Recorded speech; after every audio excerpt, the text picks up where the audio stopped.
नमस्कार, मैं हूं हर्ष शर्मा। कमोडिटीज के इस खास शो मंडी मास्टर में आप सभी का तहे दिल से बहुत बहुत स्वागत है।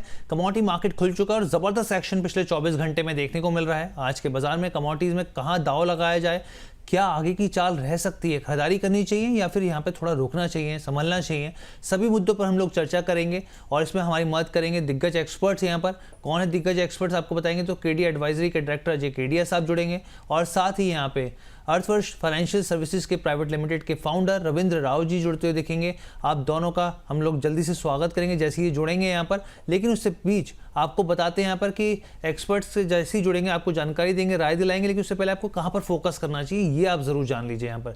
तो सबसे पहले फोकस कहाँ होगा, सोने और चांदी के ऊपर बात करेंगे। यहाँ पे घरेलू और विदेशी बाजार में सोने और चांदी में एक मजबूत जो है वो कारोबार होता हुआ देखने को मिल रहा है। सोने और चांदी की चाल क्या आगे इसी तरीके से रहेगी या थोड़ा ठहरेगी, यहाँ पर उसके ऊपर चर्चा करेंगे यहाँ पर। इसके बाद बात होगी कच्चे तेल की, जो उबाल था अब वो फिलहाल थोड़ा सा कूल ऑफ ठंडा होता हुआ दिख रहा है। तो यहाँ पर क्या गिरावट की स्थिति और आगे जारी रहेगी या फिर वापस रिकवरी आती हुई दिखेगी, तो इन सब पहलुओं के ऊपर हम लोग चर्चा करेंगे। ट्रेडर्स को क्या करना चाहिए।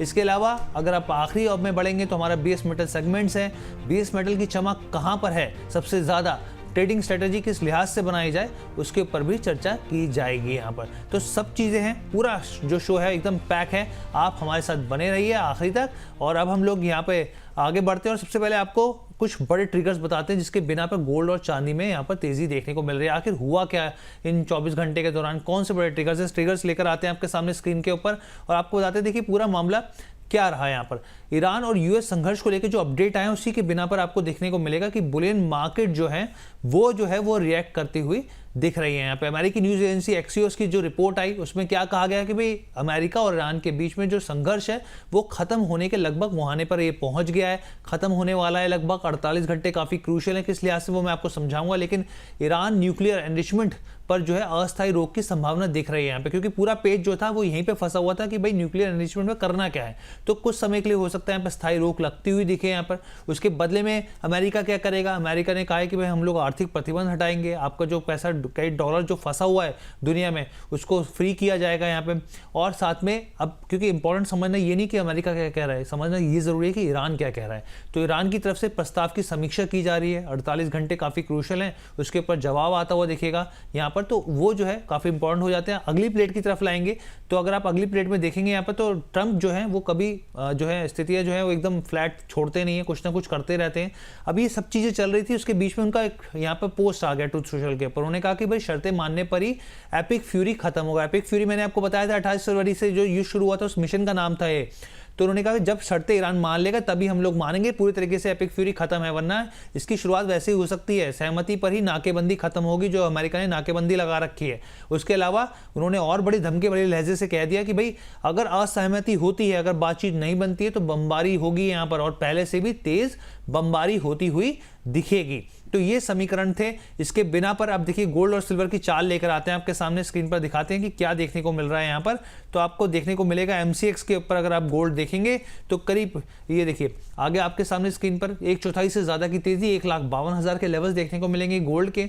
अगर आप कॉमेक्स पर इसको रीड करना चाहेंगे तो आपको पता चलेगा कि 4000 करीब $4,714 के आसपास जो है ये ट्रेड कर रहा है, करीब आधे प्रतिशत की तेजी। चांदी के ऊपर आएंगे, एमसीएक्स पर 1% की तेजी, करीब 2,55,000 को पार कर गया है लेवल्स। और कॉमेक्स पर आएंगे तो आपको दिखेगा कि करीब $78 प्रति औंस के आसपास जो है कॉमेक्स पर जो चांदी है करीब 1.5% की तेजी दिखा रही है। अब दोनों दिग्गज मेहमान जो हैं अजय केडिया जी और रविंद्र राव जी हमारे साथ जुड़ गए हैं। सर आप दोनों का बहुत बहुत धन्यवाद कि आपने अपना कीमती समय निकाला हम लोगों के लिए। बहुत बहुत धन्यवाद हर्ष बुलाने के लिए। अजय सर, सबसे पहला मेरा सवाल, अभी हम लोग अपने दर्शकों को तमाम समीकरण बता रहे थे, उसका रिएक्शन बता रहे थे गोल्ड सिल्वर चांदी के ऊपर किस तरीके से देखने को मिल रहा है। लेकिन ईरान जो है अभी भी देखिए पूरे तरीके से कुछ ठोस जो है वो निकल के अभी ईरान की तरफ से आया नहीं, और वो समीक्षा कर रहे हैं यहाँ पर। आप कैसे घटनाक्रम को रीड कर रहे हैं सर, कैसे हमारे बुलियन मार्केट पर ये रिएक्शन आएगा आगे के लिहाज से? हर्ष, आपने एक अच्छी पॉइंट इसमें बताया था कि अब जो प्रपोजल ईरान जो बता रहा है वो यूएस मानता है कि नहीं मानता।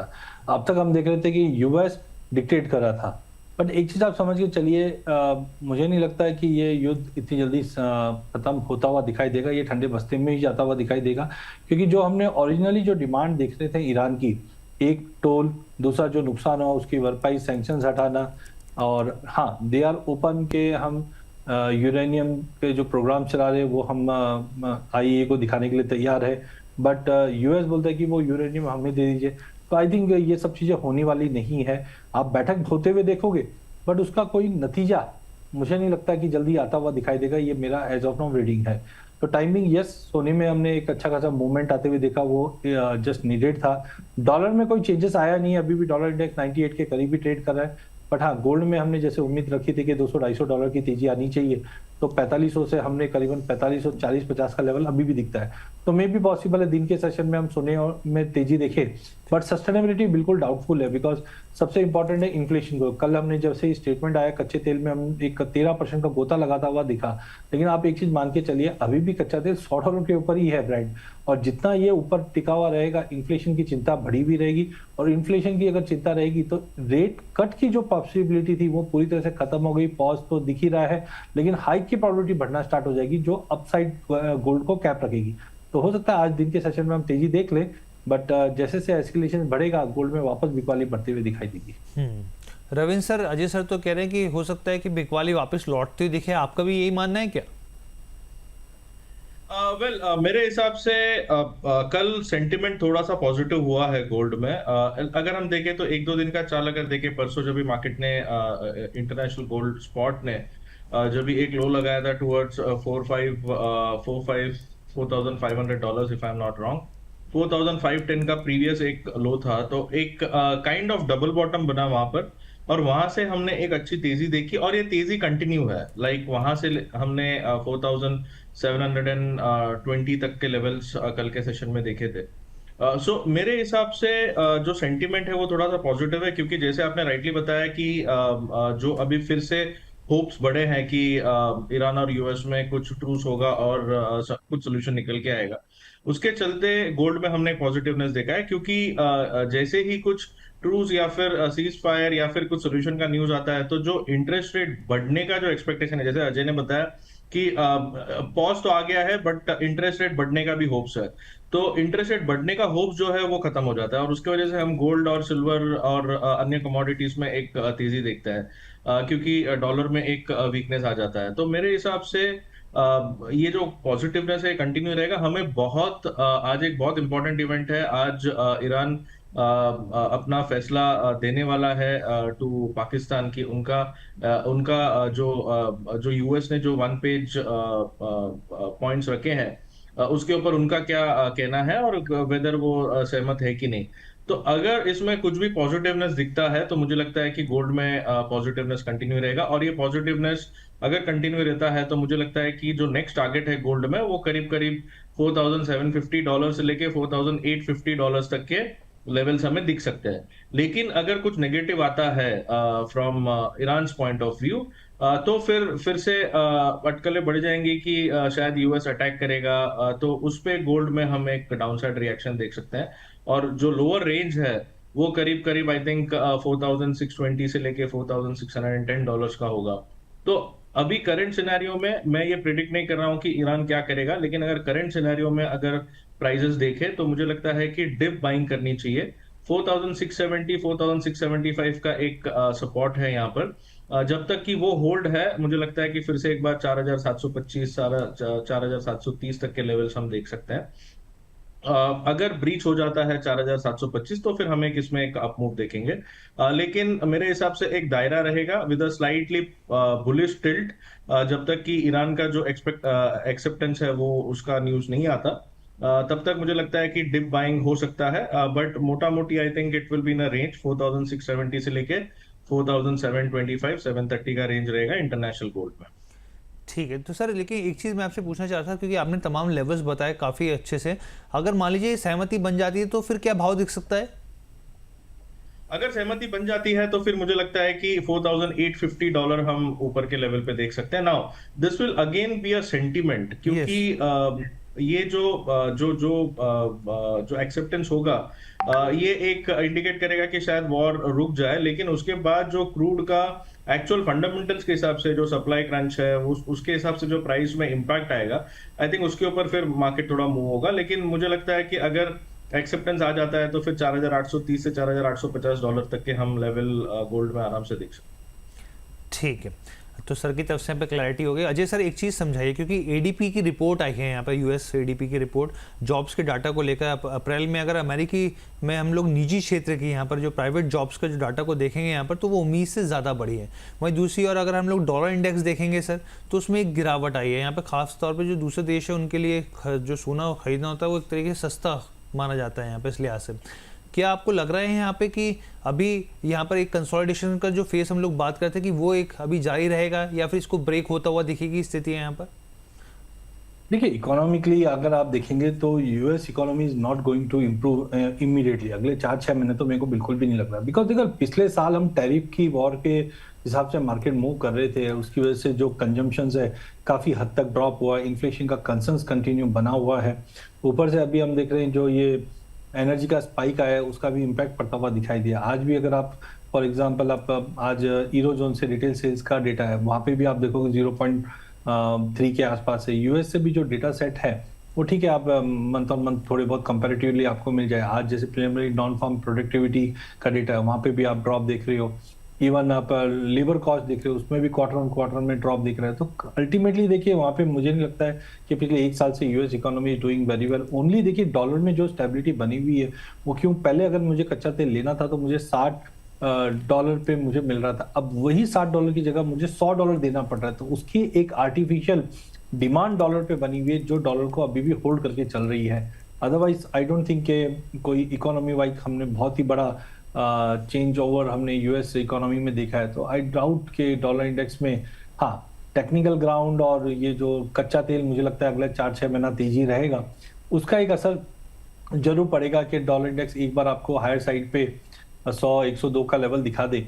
बट जीडीपी के नंबर्स अगर आप देखोगे तो उसमें कोई खास चेंजेस आता हुआ दिखाई नहीं देगा। अनएम्प्लॉयमेंट रेट भी आप देखोगे 4.4 के इर्द गिर्द दिया। नॉन फार्म पेरोल का भी डेटा अगर हम देखते हैं तो हाँ माइनस से प्लस में जरूर आ गए, बट कहाँ हम ऐतिहासिक नंबर देखते थे वो सब तो दिखाई नहीं दिया। तो आई थिंक इन्फ्लेशन भी 3.3 पे है, तो nothing is good for US economy time being. ठीक है। अच्छा सर, साथ ही क्योंकि आपने एक पूरा पर्सपेक्टिव रख दिया, तो आज के लिहाज से अगर हम लोग देखेंगे तो गोल्ड और सिल्वर के ऊपर सर किस तरीके की कॉल होंगी यहाँ पर? देखिए, पिछले 2 दिन से जो तेजी का रुख चल रहा है, आज फर्स्ट हाफ में हम ये तेजी कंटिन्यू देखेंगे। तो जहां पे जून वायदा है 1,51,800 में आप लेके चलिए, 1,50,800 का स्टॉप लॉस लगाइए, 1,53,800 तक का लेवल मिल जाएगा। हो सकता है ऊपर में 54,200 तक का लेवल भी दिख जाए, बट वहां पे आपको निकलने की चेष्टा करना चाहिए। इवनिंग सेशन में वापस मैं देख रहा हूँ कि मार्केट में गिरावट रहेगी। वहीं चांदी की भी अगर बात करें तो 2,54,500 पे आप लीजिए, 2,52,500 का स्टॉप लॉस लगाइए, 2,57,000 का लेवल दिखे, क्योंकि गोल्ड सिल्वर रेशियो में ड्रॉप दिख रहा है, इसलिए चांदी थोड़ी रिकवर ज्यादा दिखाई देगी। बट सस्टेनेबिलिटी आज शाम 6-7 बजे के बाद से मुझे लगता है कि वापस दबाव आना स्टार्ट हो जाएगा। ठीक है, वापस दबाव आना स्टार्ट हो जाएगा, सर की यहाँ पर रहा है। और हम लोग देख रहे हैं यहाँ पे सर ने जो है चांदी के ऊपर जो मिनी है यहाँ पर उसके ऊपर खरीदारी की सलाह दी है, और गोल्ड के ऊपर भी यहाँ पर जो है टारगेट्स आपके सामने, स्टॉप लॉस लगाना आपको नहीं भूलना है यहाँ पर, तो इस चीज़ का आप ज़रूर ध्यान रखिए। अब रविंद्र जी, मैं आपसे समझना चाह रहा हूँ क्योंकि बहुत सारे दर्शकों के सवाल भी आ रहे हैं, कह रहे हैं कि उनको इस तरह की लग रही हैं चीज़ें, जिस तरह की तेज़ी बनती हुई दिख रही है, घटनाक्रम बदल रहे हैं, उनका मानना है, पूछ रहे हैं कि भाई कि खरीदारी करें कि अभी अगर फिजिकल में भाव में खरीदारी करनी हो तो की जा सकती है कि नहीं की जा सकती अभी? हाँ, मेरे हिसाब से देखिए जो इवेंट्स है वो अनफोल्ड होते रहेंगे और नॉइज क्रिएट होता रहेगा मार्केट में। लेकिन अगर आप मार्केट की चाल देखें तो ये एक बहुत अच्छी अपॉर्चुनिटी है। अगर सिल्वर की बात करें तो सिल्वर में प्राइजेस में हमने काफी एक फॉल देखा है फ्रॉम द हाई लेवल्स, और गोल्ड की भी बात करें तो गोल्ड में अराउंड 4,500 4,500 के लेवल से हमने एक करेक्शन देखा टुवर्ड्स 4,300 ऑड लेवल्स। तो ये जो भी करेक्शन आता है, I think that is a good level to get into it. So मेरे हिसाब से जब भी एक बड़ा क्या होता है ना कि लोगों का एक्सपेक्टेशन ऐसा रहता है कि जब भी मार्केट नीचे गिरता है, this is a human mentality, जब भी मार्केट गिरता है तो लोग एक्सपेक्ट करते हैं कि और नीचे आएगा तो हम लेंगे। जैसे सिल्वर की अगर बात करें तो आई रिमेम्बर जब भी 4 लाख था तभी मेरे को क्लाइंट से कॉल आ रहे थे कि हम यहाँ पे लमसम ले क्या करके, लेकिन that was not the right time. अभी जब भी मार्केट 2,50,000 आया है, वही क्लाइंट से अगर हम बात करें तो क्लाइंट बोलते हैं कि बॉस थोड़ा सा रुकते हैं, थोड़ा मार्केट नीचे आने दो। सो आई थिंक टाइमिंग करना बहुत I would say will not help. आप एक स्ट्रक्चर देखिए, और अगर गोल्ड और सिल्वर दोनों का स्ट्रक्चर देखें, स्पेशली सिल्वर, क्योंकि गोल्ड में एक काफी अच्छा मूव आ चुका है। सिल्वर का अगर ओवरऑल स्ट्रक्चर देखें तो सिल्वर का स्ट्रक्चर बहुत ही बढ़िया बना हुआ है। तो मेरे हिसाब से दोनों ही कमोडिटी में अगर करेक्शंस आते हैं तो it's a very good buying opportunity. Specially I would say silver, क्योंकि सिल्वर में 2,20,000 2,10,000 के नीचे जाता हुआ मेरे हिसाब से अभी नहीं लग रहा है सिल्वर। और यहाँ से मुझे लगता है कि जो इनिशियल लेवल है वो $85 तक का आ सकता है। $85 के ऊपर सस्टेन करता है तो it might even go to $92। So मेरे हिसाब से एक बहुत ही अच्छी अपॉर्चुनिटी है। और ट्रेडर्स या इन्वेस्टर्स को आई थिंक एक स्टैगर्ड वे में बाइंग करनी चाहिए। ईटीएफ में आप बाइंग कर सकते हैं। अगर डेरिवेटिव में करते हैं तो विदाउट स्टॉप लॉस बिल्कुल नहीं करना चाहिए, क्योंकि डेरिवेटिव में एक लेवरेज पोजीशन होता है और इसमें M2M में क्लाइंट्स के काफी लॉस हो सकता है। तो मेरे हिसाब से एक स्ट्रक्चर्ड अप्रोच होना चाहिए। अगर आप इन्वेस्टमेंट के हिसाब से सोच रहे हो तो don't get into derivatives, get into ETF, mutual funds. लेकिन अगर आप ट्रेडिंग के स्ट्रक्चर से सोच रहे हो तो विदाउट स्टॉप लॉस और ओवरनाइट पोजीशन कैरी करना, स्पेशली अंटिल यूएस ईरान का जो वॉर सिचुएशन चल रहा है तब तक के लिए कैरी करना थोड़ा सा रिस्की है, अंटिल एंड अनलेस आपका बहुत ही लॉन्ग टर्म व्यू है। मेरे हिसाब से इस वे से ट्रेडिंग करें तो I think it will be a more disciplined way of trading in the market. ठीक है, अब हम लोग जो है अपने अगले सेगमेंट की तरफ बढ़ते हैं, यहाँ पे एनर्जी मार्केट की तरफ, क्योंकि वहाँ पर भी ज़बरदस्त एक्शन है और सब आपस में जुड़े ही चीज़ें हैं। यहाँ पर कच्चे तेल की स्थितियाँ आपको स्क्रीन पर दिखाते हैं। एक बार देखिए WTI, आप ये देखिए कल जो था वो 92 के आसपास पहुँच गया था, बल्कि उसके आप कहें तो 90 से नीचे फिसल गया था, लेकिन उसके बावजूद जो है अब देखिए $95 के आसपास ट्रेड करता हुआ दिख रहा है। ब्रेंट 101 के भाव पर यहाँ पर, और आप साफ तौर पर नेचुरल गैस में भी देखेंगे तो वहाँ पर जो है स्थितियाँ जो है एक्शन से भरपूर देखने को मिल रही हैं। अब अजय सर, मैं आपसे समझना चाह रहा हूँ यहाँ पर MCX के ऊपर भी अगर आप देखेंगे तो एक हल्की सी बढ़त आपको देखने को मिलेगी, आधे % की। आप क्रूड के समीकरण को कैसे देख रहे हैं सर? आपको लग रहा है कि $80 के आसपास स्थितियाँ बनती हुई दिख सकती है, या फिर नहीं, सप्लाई जो कंसर्न है वो बने रहेंगे यहाँ पर? देखिए, एक्चुअली आज मुझे नहीं लगता कोई सप्लाई का कंसर्न है। आज देखिए ओपेक है, ओपेक में प्रोडक्शन बढ़ाने की बात कर दी। यूएई है, एग्जिट होता है, वो अपने प्रोडक्शन बढ़ा देगा। बट उसके बावजूद अगर आप कच्चा तेल अगर आप देख रहे हो कि $100 के ऊपर ब्रेंट कंटिन्यू ट्रेड कर रहा है, इसका मतलब स्टोरी और कोई दूसरी है। आज आप 3-4 साल से देख लीजिए, कंसिस्टेंटली हमारे प्रोडक्शन बढ़े हुए थे। इनफैक्ट ओपेक प्रोडक्शन कट कर रहा था प्राइजेस को स्टेबिलिटी करवाने के लिए। तो सप्लाई साइड कोई कंसर्न नहीं है। फिर कंसर्न क्या है? जो प्राइजेस को सपोर्ट कर रहा है वो है स्ट्रेट ऑफ हॉर्मुज़। तो स्ट्रेट ऑफ हॉर्मुज़ ओपन है क्या? नहीं, ब्लॉकेड यूएस ने भी लगा रखा है। तो कहीं ना कहीं लॉजिस्टिकल इशू है जो प्राइजेस को टूटने नहीं दे रहा है। सेकंड, जिस ढंग से ईरान ने एनर्जी इंफ्रास्ट्रक्चर को टारगेट किया है, चाहे वो कतार का हो, इराक का हो, यूएई के हो, तो उसकी वजह से मुझे लगता है कि अगर ये लड़ाई कल की डेट में खत्म भी हो जाती है, हाँ, प्राइजेस में फॉल होगा। जैसे कल हमने एक न्यूज़ पे देखा कि 13% टूट गया, या इससे पहले जब फर्स्ट टाइम जब सीज फायर की बात हुई तो 20% टूट गया। लेकिन अल्टीमेटली आप ये मान के चलिए ब्रेंट 85 के नीचे टाइमिंग नहीं जाएगा। क्यों? क्योंकि जो लॉजिस्टिकल इशू है, जो डैमेजेस हुए इंफ्रास्ट्रक्चर को, उसकी भरपाई होने में या उसको रीस्टेट करने में कम से कम 2 से 3 महीना मिनिमम लग जाएगा। तो आई थिंक के लॉन्गर व्यू में देखें, yes, I am expecting $72, but वो Q4 में आएगा। मतलब आप देखोगे नवंबर दिसंबर में जाकर $72 से $75 मिल जाए।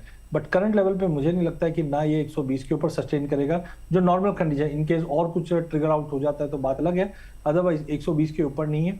और ब्रेंट नीचे में 85 या 88 के नीचे भी जाता हुआ दिखाई नहीं देगा, दायरे में रहेगा। कल की न्यूज़ के बाद हाँ, यस, मार्केट में करेक्शन था, वो आ गया।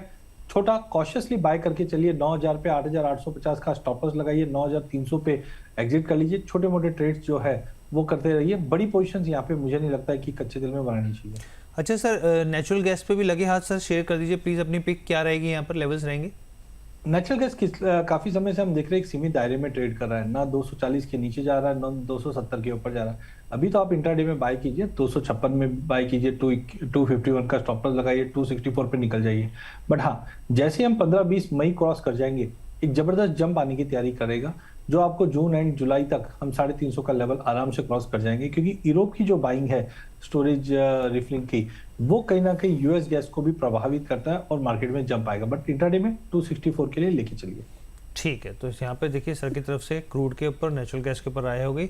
रविंद्र सर, मैं आपके पास आना चाहूँगा। सर ने तो बताया कि भाई 80 के लेवल जो है दूर की कौड़ी अभी फिलहाल के लिए दिख रहे हैं, यहाँ पे इस तरह की स्थितियाँ नहीं दिख रही। आप कैसे समीकरण देख रहे हैं यहाँ पे क्रूड बाजार को लेकर? क्योंकि सर तमाम इंफ्रास्ट्रक्चर, तमाम चीज़ों को लेकर हम लोग देख रहे हैं कि भले ही यहाँ पे स्ट्रेट ऑफ हॉर्मुज खुल जाए, लेकिन तमाम जो लेवल्स हैं वो वापिस आने में बहुत लंबा समय लगेगा।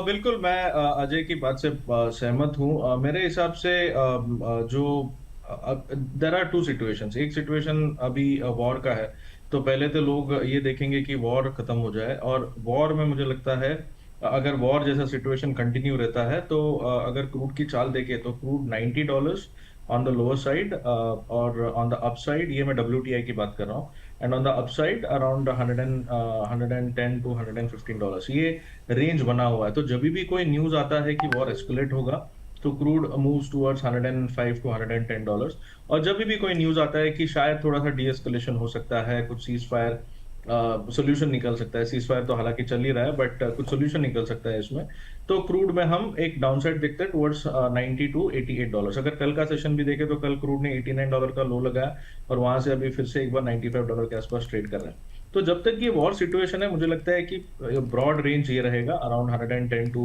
$90। अगर सपोज सोल्यूशन आ जाता है तो देयर इज अ पॉसिबिलिटी कि एक बार नी जर्क रिएक्शन आ जाए नीचे की तरफ में टुवर्ड्स 81, 85 से लेके $81 के आसपास, लेकिन उसके बाद फिर जो जो भी डिस्ट्रक्शन हुआ है, आई थिंक उसको संभलने में it will take around 4 to 6 months। तो उसमें हो सकता है कि फिर से क्रूड में हम एक थोड़ा सा उछाल देंगे।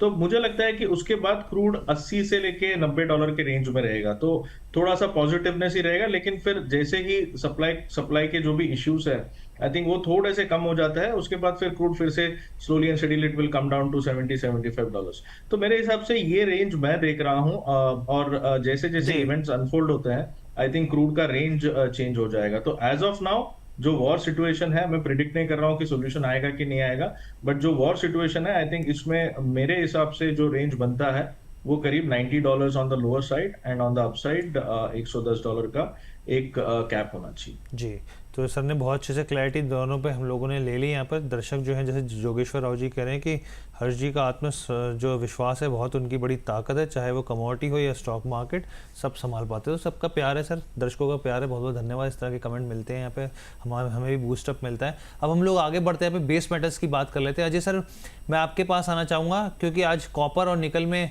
हल्की बढ़त देखने को मिल रही, बाकी तमाम जिंक, लेड, एल्यूमिनियम में दबाव है। इस पूरे पैक में आपकी कौन सी पिक रहेंगी सर, कहाँ पर फोकस करना चाहिए यहाँ पर?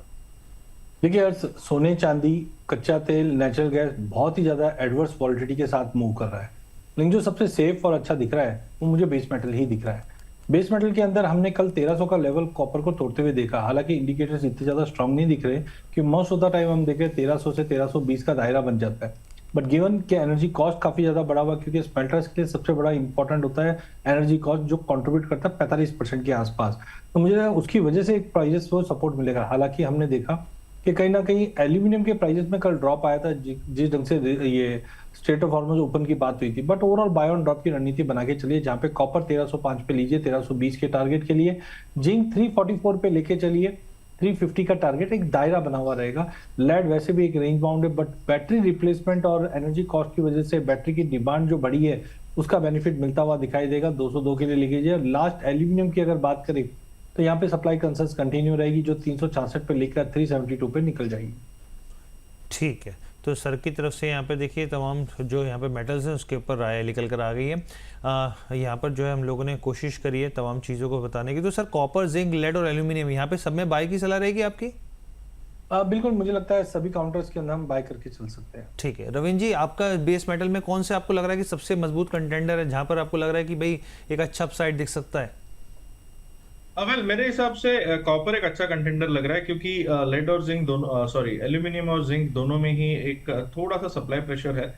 तो जिंक में मुझे लगता है कि एक बार ये 345 से लेके 343 तक के लेवल दिख सकते हैं। This is very short term, हो सकता है इंट्राडे ये 1-2 दिन के सेशन में आ जाए। और एल्यूमिनियम में अराउंड 365 तक का एक डाउन साइड पॉसिबल है। बट अगर कॉपर की चाल देखें तो कॉपर मेरे हिसाब से एक काफी पॉजिटिव कंटेंडर है, क्योंकि कॉपर में अगर अप्रैल 8 से जो रैली आई है टुवर्ड्स 1186 से लेके जो 1300 305 का रैली थी, उसके बाद हमने एक कंसोलिडेशन देखा है फ्रॉम 15 अप्रैल टिल टुडे और टिल यस्टरडे सॉरी, और ये एक 1260-70 जी। के रेंज से लेके 1300 के रेंज में ट्रेड कर रहा था और कल ही उसमें एक ब्रेकआउट आया है। तो मेरे हिसाब से कॉपर में जो अपसाइड है वो पॉसिबिलिटी है, अगर ये कंटिन्यूशन रैली चलती है तो आई थिंक 1340-1350 तक के लेवल्स थोड़े से पोजिशनल टाइम फ्रेम में दिख सकता है। बट अगर हम एकदम क्लोज देखें तो आई थिंक 1320 तक के लेवल्स इजीली अचीवेबल लगती है। इसमें जो सपोर्ट है वो करीब 1285 के आसपास होना चाहिए जो नियर टर्म सपोर्ट है। लेकिन अगर कोई पोजिशनल ट्रेड अगर लेता है तो आई थिंक 1260-65 के आसपास एक एसएल होना चाहिए, उसके नीचे अगर निकल जाता है तो थोड़ी सी वीकनेस आएगी। बट अदरवाइज मुझे लगता है कि copper is one of the best pick from a positive perspective, जी। और इनिशियल जो लेवल है वो आई थिंक 1320 से 1330 तक का लेवल दिखेगा। ठीक है सर, बहुत अच्छे से आपने हमारे दर्शकों के सामने जो पर्सपेक्टिव पूरा रख दिया। अब अजय सर आपकी तरफ से प्लीज डिस्क्लेमर। देखिए हर्ष, आज हमने फ्यूचर ऑप्शन दोनों की बात की है।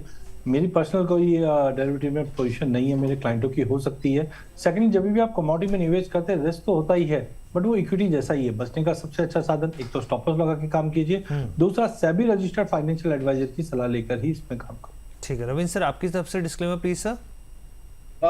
जी, हमने जो भी इसमें ट्रेड्स बताए हैं, पॉसिबिलिटी है कि इसमें हमने हमारे क्लाइंट्स को भी क्लाइंट्स के पोजीशन होंगे, लेकिन मेरा पर्सनल कोई पोजीशन नहीं है। और जैसे अजय ने बताया कि कुछ भी आप इन्वेस्टमेंट डिसीजन ले तो एक रजिस्टर्ड सेबी एडवाइजर या सेबी रिसर्च एनालिस्ट से ही ले। आई think that would be more safe and better. ठीक है सर, आप दोनों का बहुत बहुत धन्यवाद, कीमती समय आप लोगों ने दिया हमारे दर्शकों बहुत को। बहुत धन्यवाद जी, तो अब जो है एक इंपॉर्टेंट जानकारी ले लीजिए जाते जाते। अगर आप कमोडिटी में ट्रेडिंग करना चाहते हैं, आप धन के ऐप को डाउनलोड कर सकते हैं। इस ऐप पर टेक्निकल चार्ट के अलावा कई बेहतरीन सुविधाएं मौजूद हैं। धन ऐप का लिंक जो है डिस्क्रिप्शन बॉक्स के साथ यहाँ पर चैट बॉक्स में भी दिया गया है, आप जाकर वहाँ पर डाउनलोड कीजिए, फ़ायदा उठाइए। तो फिलहाल के लिए इजाज़त दीजिए, बहुत बहुत धन्यवाद।